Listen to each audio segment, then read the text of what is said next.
Супруг сначала сказал, это если начать, это дело всей жизни. Я говорю, я готова.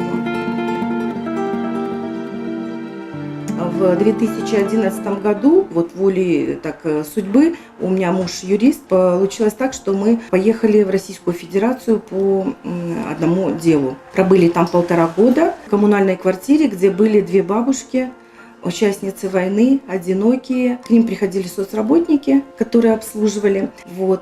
По своему складу характера я не могла в этом не участвовать. И все эти 1,5 года мы как-то занимались социальным делом. Тук-тук, кто дома есть? Здрасте. Здрасте, вы где? Здравствуйте. Привет, девчушки, как дела? Хорошо. Привет. Приветики, нормально.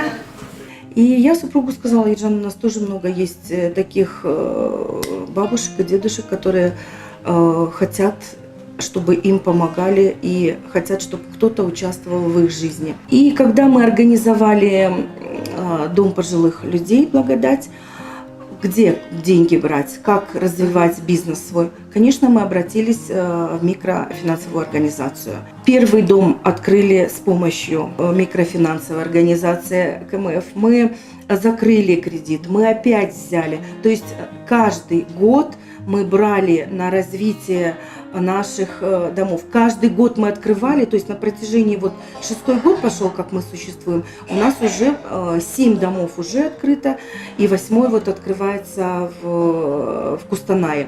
То есть на каждый свой из домов, на свое открытие, на свое развитие, на свои какие-то нужды в строительстве, в оборудовании, в закупе каких-то товаров для инвалидов, мы пользовались именно кредитами, которые мы брали в КМФ. Привет, тетя Ниночка.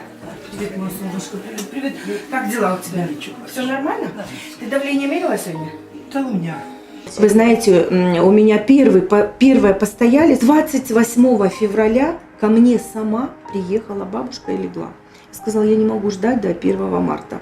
То есть это уже обращались и сами пожилые люди, и дети. То есть мы же предоставляем услуги, еще уход за людьми, которые после инсульта, после инфаркта, сломана шейка бедра. То есть мы именно уход за такими людьми осуществляем.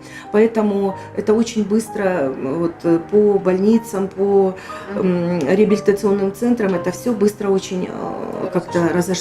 Да. Услышала, эти дома открывались, я одной из первых пришла сюда.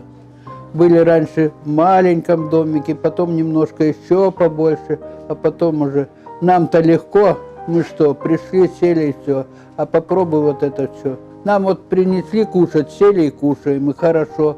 Первое время я уже целый месяц проплакала, а сейчас уже все, привыкла, уже подумала мозгами так. Думаю, что там делать? Я же все равно за какую-то работу возьму сделать, а мне нельзя. Даже все беречь надо.